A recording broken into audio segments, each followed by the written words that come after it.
The restaurant buzzed softly with laughter and soft jazz, but at the corner table near the window, Ethan Cole, the stoic CEO of a billion-dollar tech firm, sat alone checking his watch for what felt like the 10th time. His assistant had convinced him to go on this blind date, saying it was time to move on. But deep down, Ethan knew no one could replace his late wife, Lily, who had passed away 3 years ago, leaving him with their 5-year-old daughter, Mia.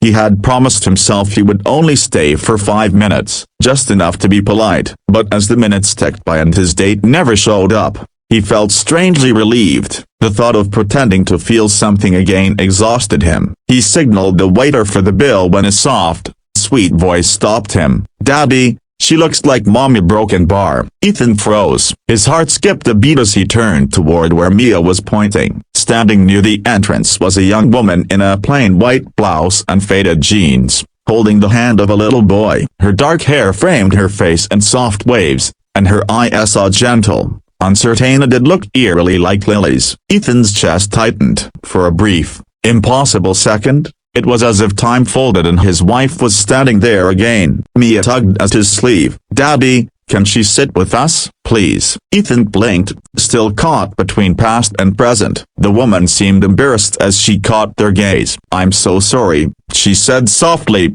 walking closer. "My son saw your table and thought it was open. We didn't mean to intrude." Ethan smiled faintly, waving off the apology. "No, it's fine. We were just leaving." But before he could stand, Mia piped up. "No, Daddy, can she stay? You said Mommy liked helping people." The woman smiled shyly. "It's okay, sweetheart. We can sit somewhere else." Something in her voice, humble, kind, full of quiet strength, made Ethan hesitate. "No, please, join us." And that was how Anna and her little boy, Liam, ended up sharing a table with the CEO, who had planned to leave after 5 minutes.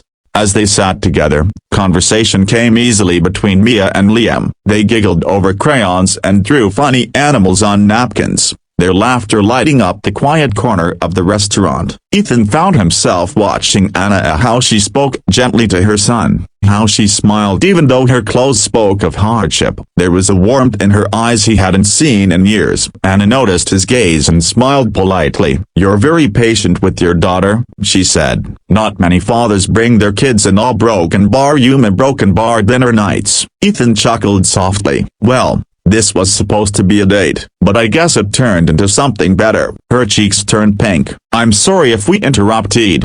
"You didn't," he interrupted. "Actually, a broken bar. You saved me from a very awkward evening." They both laughed, and for a fleeting moment, the heaviness in Ethan's chest lifted. Over the next few weeks, Mia wouldn't stop talking about Miss Anna and Liam. She begged her father to invite them again to the park, to the zoo, to movie nights. Ethan tried to resist at first, but he found himself giving in. Anna worked as a part-time waitress at a diner, struggling to pay rent after losing her husband to an accident a year ago. Her kindness, her humility, her way of always putting Liam first, it reminded Ethan so much of Lily. Yet Anna was her own kind of light. Soon, their families began to blend naturally. Mia and Liam were inseparable, and Ethan found himself laughing again, looking forward to evenings spent over simple meals instead of silent boardrooms.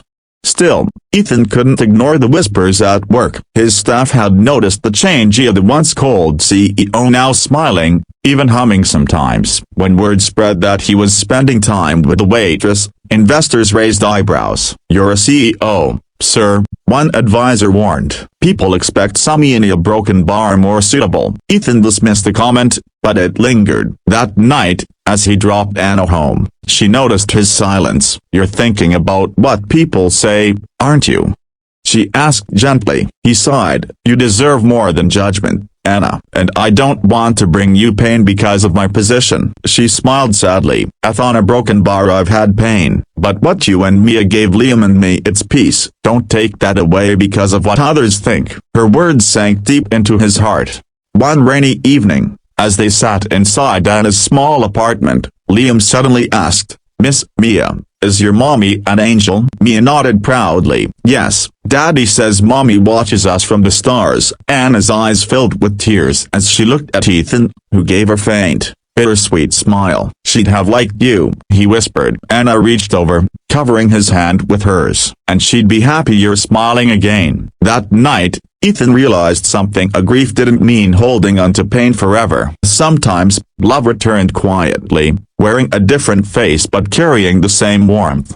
Months later, during a charity gala, Ethan invited Anna as his guest. When she arrived, heads turned, but this time, not because she was just a waitress. She carried herself with quiet grace, her simple dress glowing under the soft lights. Mia ran to her, hugging her tightly, and Ethan felt a wave of pride and gratitude. As the evening went on, Ethan took the microphone to thank the guests. But then, his speech took a personal turn. 3 years ago, he began, voice trembling slightly, "I lost the person who made my world feel whole. I thought I'd never laugh again. But one small girl, and a kind woman with the same heart as my late wife, reminded me that love doesn't die, it transforms." He turned to Anna, eyes soft. "Anna, a broken bar. Will you and Liam officially become part of our family?" Gasps filled the hall as Mia squealed, "Yes, Daddy, now she really can be Mommy." Anna's tears fell freely as she nodded. "Yes, Ethan, I'd be honored."